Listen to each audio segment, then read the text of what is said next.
Fala pessoal, tudo bem com vocês? Estou trazendo aqui esse sistema de equações exponenciais, olha só, de base variável. O que isso significa? Que as incógnitas x e y, além de fazerem parte do expoente, também fazem parte da base, certo? Então, como que a gente pode resolver esse tipo de equação, né? Primeiro ponto importante é com relação à condição de existência desses valores de x e y, certo? Como eles são bases da função exponencial, o próprio x e o próprio y já tem que ser o quê? Diferentes de zero. Então, tanto o x quanto o y precisam ser diferentes de zero. Agora veja, na função exponencial, nós sabemos que além de ser as bases maiores do que zero, né, deveriam ser diferentes de 1. Mas neste caso em particular, como você tem a incógnita tanto na base quanto no expoente, há sim a possibilidade de, por exemplo, o x ou o y ser igual a 1 como resposta da equação, certo? Então, primeira coisa que nós temos que fazer, ó, primeiro passo, é verificar se x igual a 1 e y igual a 1 são soluções. Se x igual a 1 e y igual a 1 são soluções, certo? Então, vamos verificar isso agora. Vamos lá. Se nós substituirmos x igual a 1 e y igual a 1 na primeira equação, isso vai ser o quê? 1 elevado a 1 mais 1, que é a mesma coisa que 1 ao quadrado, é igual a 1. E isso daqui é a mesma coisa que 1 elevado a 12? É. Portanto, na primeira equação, nós estamos já verificando se o x e o y igual a 1 são parte da solução. Vamos verificar na segunda equação, que é a de baixo aqui, ó. 1 elevado a 1 mais 1 é a mesma coisa que 1 ao cubo? É. Também é tudo igual a 1. Portanto, a primeira conclusão é que o par ordenado aqui, ó, 1, 1, é solução. É solução. Agora, o que nós precisamos fazer é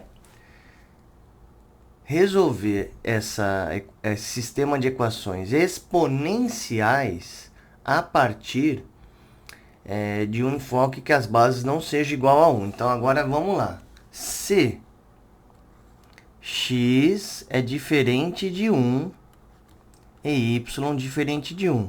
Vamos verificar aqui o que pode acontecer. Pela primeira, vamos numerar essas equações, né? Ó, aqui é a equação 1 e aqui é a equação 2. Então, nós temos que resolver um sistema de equações exponenciais. Lembrando que o x e o y podem ser agora um diferente do outro também, né? Nós não sabemos disso. O que nós vamos aplicar, então, considerando que as bases podem ser diferentes? Logaritmo. Então, são equações exponenciais que nós vamos ter que nos valer do logaritmo. Então, vamos dar uma olhadinha aqui, ó, na primeira equação. A primeira equação é x elevado a x mais y, e isso aqui é igual a y elevado a 12. Neste caso em particular, o que eu vou fazer? Vou aplicar o logaritmo de ambos os lados, só que na base x, porque eu já tenho essa base x aqui em particular, e aí nós podemos aplicar as propriedades operatórias de logaritmo. Então, ó, logaritmo de x elevado a x mais y na base x é igual a logaritmo de y na base x elevado a 12. Bom, nós podemos aplicar aquela propriedade de potência que é também conhecida carinhosamente como regra do tombo. Esses expoentes aqui, ó, eles caem na frente do logaritmo. Então, nós vamos ter aqui, ó, x mais y elevado a log de x na base, elevado não, multiplicado por log de x na base de x é 12 log de y na base de x. Lembrando, então, que log de x na base de x é 1. Então, daqui, ó, nós já temos uma equação um pouco mais tratável, que é x mais y igual a 12 log de y na base x. Então, note que agora, ó, como nós estamos trabalhando com logaritmo, o y teria que ser maior que zero e o x tem que ser, além de maior que zero, o x tem que ser diferente de 1, tá vendo? Porque tivemos que usar o logaritmo nesse caso, então a gente tem que aplicar as propriedades agora de existência do logaritmo. Então, ó, essa aqui é uma das equações que nós vamos guardar aqui para facilitar a nossa vida. Vamos trabalhar agora com a segunda equação, né? Aplicando também logaritmo na base x. A segunda equação é essa daqui, ó. Y elevado a x mais y igual a x ao cubo. Então, vamos lá. Agora, na segunda equação. Y elevado a x mais y é igual a x ao cubo. Vamos aplicar logaritmo na base x de novo. Vamos ver o que vai acontecer aí. Vai ficar log na base x de quem? Y elevado a x mais y igual a log de x ao cubo na base x, certo? Então, aqui, ó, aplicando de novo as propriedades de potenciação no logaritmo, propriedade operatória, esses expoentes caem aqui para frente. Então, nós vamos ter o quê? X mais y elevado a log de y na base x é igual a 3 log de x na base x. Lembrando novamente que log de x na base x é 1. Então, olha só agora o que nós temos aqui de outra equação. Temos que x mais y vezes log de y sobre x é igual a 3. Olha só que interessante, tá vendo? Ó? Vamos ver, então, o que a gente pode fazer aqui, ó. Vamos lá. Essa vai ser a segunda equação simplificada aí do nosso problema, tá certo? Olha só. Então, o que nós temos aqui? Este sistema novo de equações, diferente do sistema original, né? Onde nós tomamos o sistema original e o logaritmo na base x de cada equação. Então, aqui nós temos aqui agora uma equação 1 linha, que eu chamo para diferenciar das outras, e uma equação 2 linhas. O que nós vamos fazer? Vamos multiplicar as duas equações. As duas equações. Olha só o que vai acontecer. Então, eu vou fazer isso daqui, ó.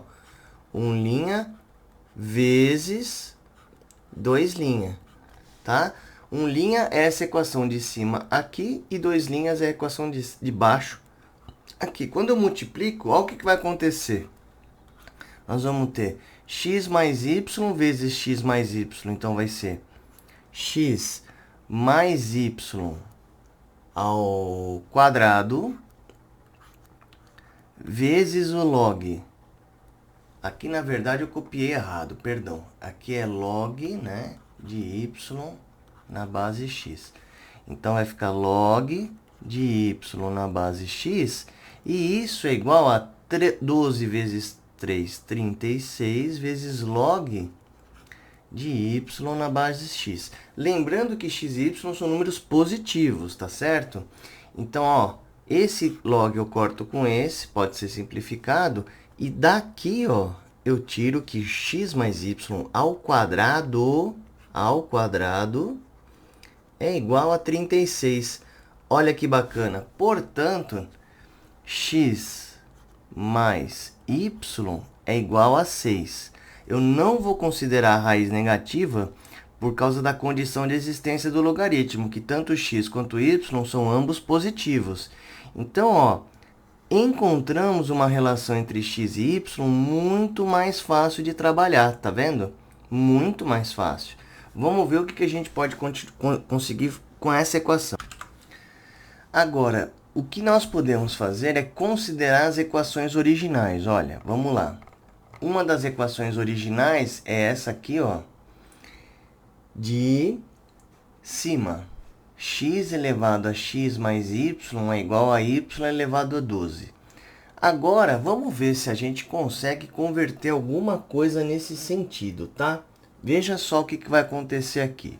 Vou considerar a primeira. A equação de baixo, aparentemente, parece ser mais simples. Então, vamos usar de baixo, não tem problema não. Vamos lá. É y elevado a x mais y é igual a x ao cubo. Vamos ver o que vai dar. Então, vamos lá.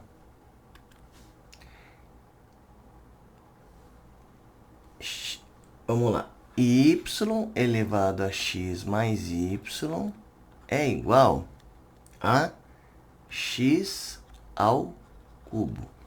Veja só, neste caso aqui, eu acho que talvez não facilite muito. Vamos ver.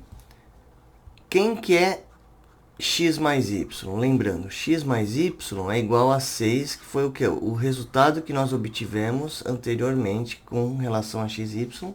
Vamos isolar o y nesta equação aqui, ó, de cima aqui, x, y igual a 6 menos x. Neste caso, vamos substituir na equação exponencial. Olha o que vai ficar aqui, que malucão. 6 menos x, que é o y, elevado a x mais y, que é 6. Isso aqui, ó, é x ao cubo. Bom, o que nós podemos fazer? Podemos extrair a raiz cúbica de ambos os lados para eliminar esse cubo daqui. Olha só, raiz cúbica do quê? 6 menos x a sexta é a mesma coisa que raiz cúbica de x ao cubo. Ou seja, nós podemos aqui cortar esse cubo com esse, e podemos também cortar esse cubo com esse 6, resultando em 2. Então, nós vamos ter, na verdade, o quê? 6 menos x ao quadrado é igual a x, que vai cair, então, olha que interessante, numa equação do segundo grau. Aí é mais fácil de resolver, certo? Vamos desenvolver o produto notável aqui, ó. Vai ficar o quadrado do primeiro menos 2 vezes o primeiro pelo segundo, mais o quadrado do segundo, e isso é igual a x. Ó que legal. Qual que é o resultado disso? Vamos nessa, vamos lá. Nós vamos ter x² menos 13x, porque eu estou passando o x do lado esquerdo, do lado direito de igual para o lado esquerdo, trocando sinal, mais 36, e isso é igual a 0. Vamos ver. Os coeficientes da equação do segundo grau, 1 menos 13, 36. Então, nós vamos ter o delta como sendo o quê? Menos 13 ao quadrado, menos 4 vezes 1 vezes 36. O nosso delta será 25. É 169 menos 144. Vamos lá. Quem que é o x? X, pela equação de Bhaskara, agora é menos b, mais ou menos raiz do delta sobre 2a, correto? Então, quem que é? Quais são as possíveis soluções do x? Vai ficar menos b, 13, mais ou menos 5, sobre 2 vezes o a. Olha que interessante. Neste caso aqui, nós temos duas possibilidades de x que são válidas. Olha só, hein? 13 menos 5 é 8. Sobre 2 é 4. É maior que 0? É, e é diferente de 1. Então, é uma possibilidade para x. E 13 mais 8, mais 5 é 18 por 2 é igual a 9, que também é outra possibilidade, né? Olha que interessante. Achamos aí duas possibilidades para x, né? Agora vamos ver as possibilidades para o y. Lembrando que y é 6 menos x. Então veja, para x igual a 4, y é 6 menos x. Neste caso aqui, ó, será 6 menos 4 é igual a 2. É válido? É válido sim, porque o x, o y nesse caso, está sendo maior que zero e diferente de 1, que é a condição básica para a base de função exponencial. E, entretanto, quando eu utilizar x igual a 9, olha só quanto que vai dar o y. 6 menos 9, que é igual a menos 3. E isso não convém, não é válido. Por quê? Porque a base para exponencial tem que ser positiva. Não é válida essa base aqui para o y. Portanto, uma segunda solução para a nossa equação é x igual a 4 e o y igual a 2. Olha que interessante. Qual é o conjunto solução, então, para nosso sistema de equações exponenciais? É o 1, 1 primeiro e depois o 4, 2. Pronto. Apenas isso. Tá bom, pessoal? Valeu aí por acompanhar essa super resolução de um sistema de equações exponenciais de bases diferentes. Valeu!